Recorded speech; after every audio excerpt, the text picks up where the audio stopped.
आज का हमारा टॉपिक है ज़ीनर डायोड। देखिए, वैसे हम जानते हैं कि काफ़ी टाइप के डायोड्स होते हैं। एक पीएन जंक्शन डायोड के बारे में भी हमने सुना है, ज़ीनर डायोड के बारे में भी सुना है, टनल डायोड, ऐसे काफ़ी सारी डिवाइसेस होती हैं।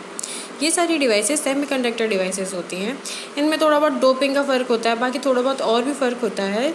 लेकिन जैसे हमारा पीएन जंक्शन डायोड है, उसमें क्या होता है कि एक पी टाइप का सेमीकंडक्टर, एक एन टाइप का सेमीकंडक्टर, उन दोनों को मिलाया जाता है और पीएन जंक्शन डायोड बनाया जाता है।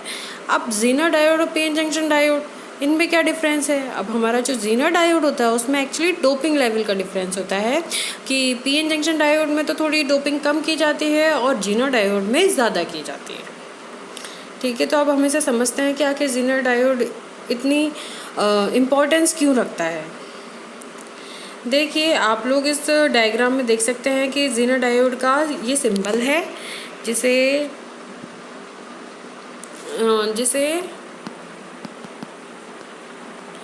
आपको बहुत अच्छे से पता चल जाएगा कि ये है हमारा ज़ीनर डायोड का सिंबल। अब इसे, और हमारा जो सिंपल डायोड होता है उसमें क्या होता है, ये लाइन सीधी होती है।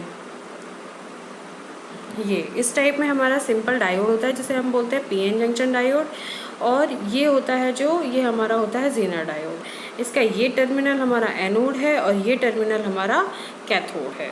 अब देखिए, जैसे कि हमारा सिंपल डायोड होता है पीएन जंक्शन डायोड, वो क्या होता है कि दो रीज़न में काम करता है, एक फॉरवर्ड बायस और एक रिवर्स बायस। तो ये जो होता है हमारा ज़ीनर डायोड, ये भी दो रीज़न में काम कर सकता है, बट जो इसका फॉरवर्ड बायस है उसमें ये बिल्कुल सिंपल डायोड, नॉर्मल डायोड की तरह काम करता है फॉरवर्ड रीज़न के अंदर। और जो इसकी मेन इम्पॉर्टेंस होती है वो होती है इसकी सिर्फ और सिर्फ रिवर्स डायरेक्शन के अंदर।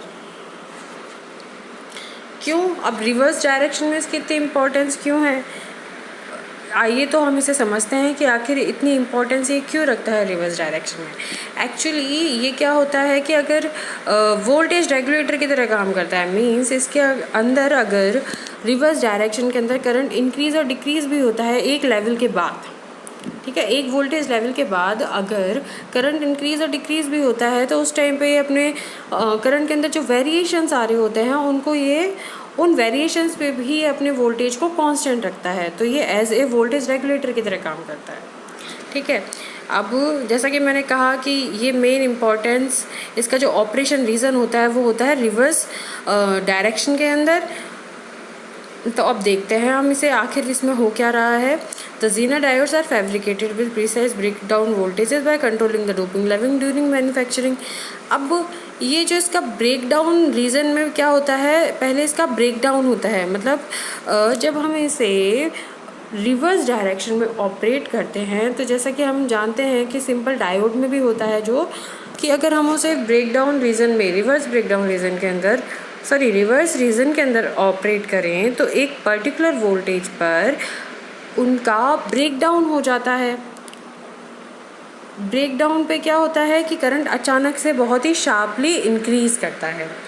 अब सिंपल डायोड के अंदर तो क्या होता है कि अगर वो स्टेज आ जाती है कभी तो हमारा डायोड ख़राब हो जाता है, लेकिन ज़ीनर डायोड में जस्ट इसका अपोजिट है, ख़राब तो नहीं, लेकिन क्या है, वो ऑपरेट ही इस रिवर्स रीजन के अंदर ही करता है। अब देखिए, जो ज़ीनर डायोड होता है उसका जो ब्रेकडाउन वोल्टेज होता है वो 3 वोल्ट से लेकर 200 वोल्ट के अक्रॉस होता है, और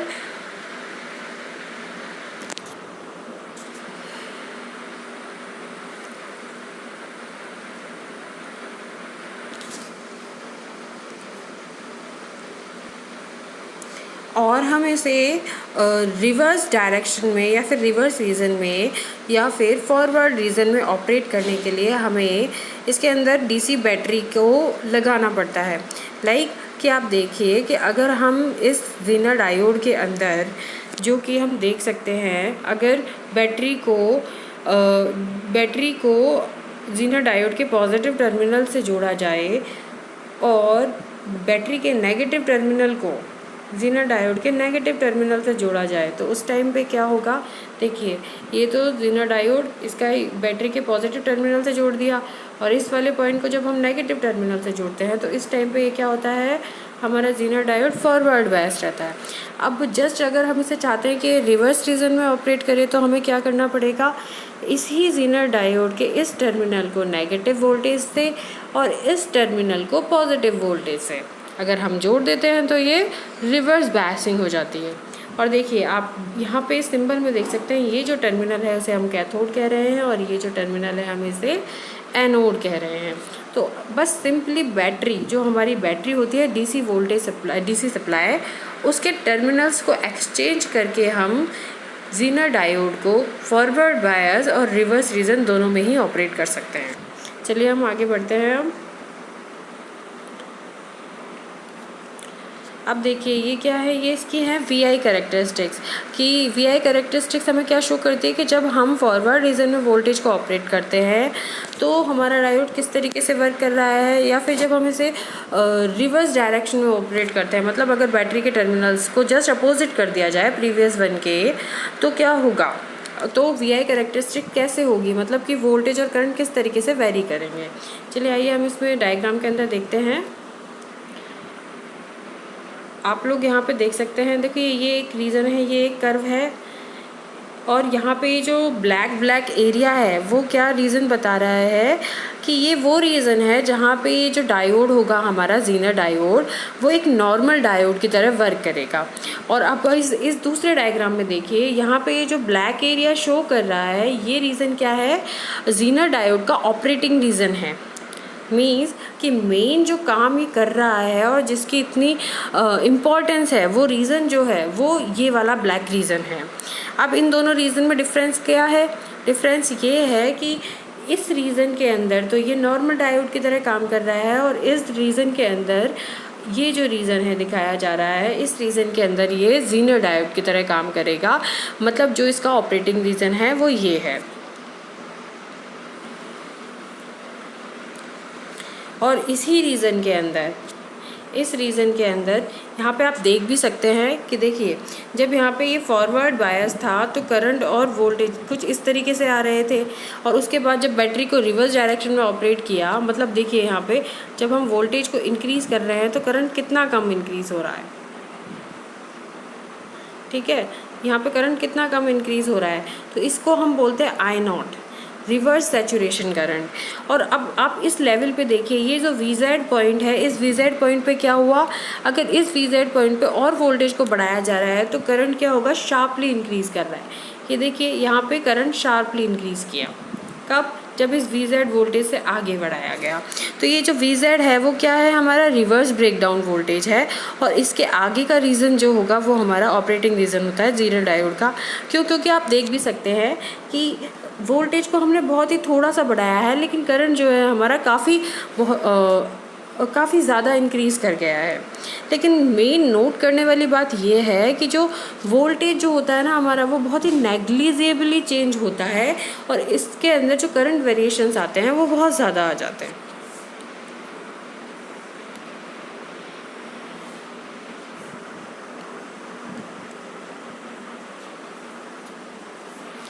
चलिए इसी कैरेक्टरिस्टिक्स को हम बहुत अच्छे से समझते हैं।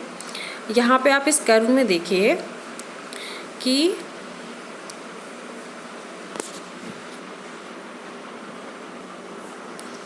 यहाँ पे देखिए कि ये जो पॉइंट है हमारा VZ, ये VZ मतलब ये जो पॉइंट है जहाँ पे वोल्टेज की कुछ ही वैल्यू पे अचानक से करंट में शार्प इंक्रीज़ हुआ है, तो इस पॉइंट को हम बोलते हैं नी, जिसे हम ज़ीनर नी से भी कहते हैं। और इसके बाद क्या होता है कि वैल्यू आती है VZ की, वह वोल्टेज जहाँ पर इस ज़ीनर डायोड का ब्रेकडाउन हो गया है, और उसी वोल्टेज को हम बोलते हैं ज़ीनर ब्रेकडाउन वोल्टेज, जिसे हमने किससे डिनोट किया है यहाँ पर, VZ से। अब ये जो VZ होता है ये मैन्युफैक्चरर डिसाइड करता है, और बहुत ही केयरफुली इसको डिसाइड करना पड़ता है कि मतलब ज़ीनर डायोड को जब मैन्युफैक्चर हो रहा है उसी टाइम पर इस VZ को डिसाइड किया जाता है। अब the current corresponding to a knee point is called Zener knee current. अब इस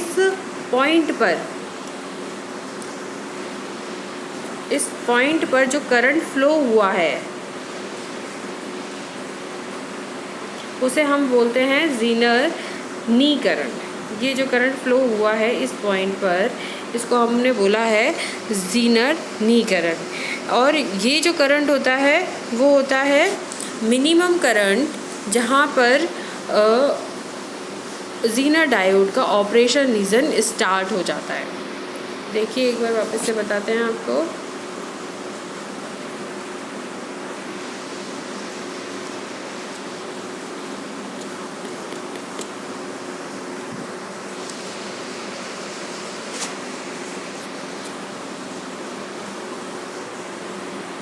ये जो पॉइंट है यहाँ पे, रुकिए एक सेकेंड,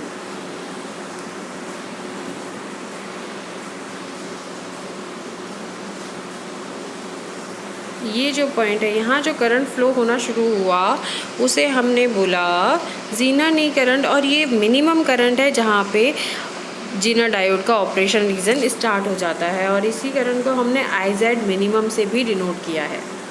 ठीक है, अब ये जो है हमारा IZ मैक्सिमम, ये करंट है कि इस रीजन तक हमारा वोल्टेज कांस्टेंट रहता है। कांस्टेंट मीन्स नेग्लिजिबल चेंज होते हैं। तो हम इसको इसी रीजन में, ये जो स्क्वायर से शो हो रहा है, इसी स्क्वायर रीजन में ऑपरेट कर सकते हैं, क्योंकि अगर इससे ज़्यादा हम बढ़ाते हैं तो हमारा डायोड क्या है, डैमेज भी हो सकता है। तो we will try to operate this Zener diode in this square only. ठीक है, and this is called as its operating reason.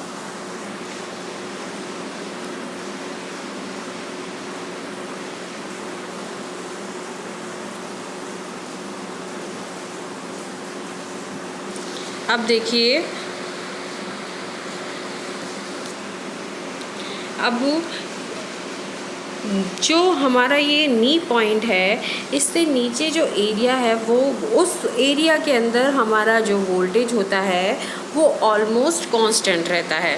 लेकिन आप यहाँ पे ये देख सकते हैं कि अगर हम यहाँ पर पावर डिसिपेशन को कैलकुलेट करें तो वो वेरी करेगा। कैसे? क्योंकि हम जानते हैं कि हमारा जो पावर डिसिपेशन होता है वो क्या होता है, P = I × V।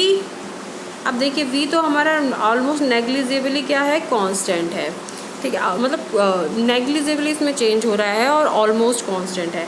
लेकिन हम यहाँ पे देख सकते हैं I जो है हमारा इसी एरिया में IZ से लेके IZ मैक्स हो रहा है। तो उस टाइम पे क्या होता है, हमारा जो पावर वेरी कर रही है वो चेंज हो रही है, मतलब पावर जो डिसिपेट हो रही है वो चेंज हो रही है। लेकिन अगर मान लो कि यही जो पावर डिसिपेट हो रही है वो अपने लेवल से थोड़ा ज़्यादा हो जाए, थोड़ा नहीं मतलब अपने एक इसकी सर्टेन वैल्यू है वहाँ से अगर ज़्यादा हो जाती है तो क्या होगा, हमारा डायोड डैमेज हो सकता है। मतलब अगर, इसलिए हम इसको लिमिट करके रखते हैं। और लिमिट की वैल्यू क्या है कि VZ तो हमारा ऑलमोस्ट कांस्टेंट है, तो ये जो हमारा करंट है वो IZ मैक्स ही हो सकता है। अगर इससे ज़्यादा करोगे तो पावर डिसिपेशन ज़्यादा होगा और उसके कारण क्या है, हमारा जो है ज़ीनर डायोड वो ब्रेक भी हो सकता है, ब्रेक डाउन हो सकता है उसका। तो इसीलिए हमने कहा the maximum current a Zener diode can be safely is called Zener maximum current, जो कि हमने IZ मैक्सिमम से डिनोट किया है। मतलब कि हमारा जो ज़ीनर डायोड है वो किस करंट की वैल्यू तक सेफ़ है और बहुत सेफली ऑपरेट हो जाएगा हमारा डायोड, उसी करंट को हम बोल रहे हैं IZ मैक्सिमम। अब देखो, जो हमारा प्रैक्टिकल सर्किट बनाते हैं हम, तो इसी करंट को, मतलब कि जो हमारा ये जो डायोड है वो केवल और केवल इसी रीजन में ऑपरेट करे, इसके लिए क्या करते हैं हम, एक जो ज़ीनर डायोड होता है उसके सीरीज़ में एक लिमिटिंग रेजिस्टर लगा देते हैं, जिसके हेल्प से हम ये जो करंट फ्लो हो रहा होता है डायोड के अंदर, IZ मिन और IZ मैक्स, उसी के बीच में, मतलब हम कोशिश करते हैं कि जो करंट फ़्लो हो वो उसी के बीच में फ़्लो हो। ये जो लिमिट है IZ मिन और IZ मैक्स के बीच में ही फ़्लो हो, इससे ज़्यादा फ़्लो ना हो, क्योंकि हम जानते हैं अगर इससे ज़्यादा फ़्लो हुआ तो हमारा डायोड क्या है कि डैमेज भी हो सकता है। तो देखिए, यही इसकी प्रॉपर्टी है। ये क्या काम करता है कि ये इतना करंट वेरी कर देता है, लेकिन करंट वेरिएशंस को सप्रेस कर देता है। मीन्स करंट अगर वेरी हो के आ भी रहे हैं तो क्या करेगा, ये उस दौरान वोल्टेज को कांस्टेंट रखेगा। इसीलिए हम इसे वोल्टेज रेगुलेटर की तरह भी यूज़ में लेते हैं। Thank you.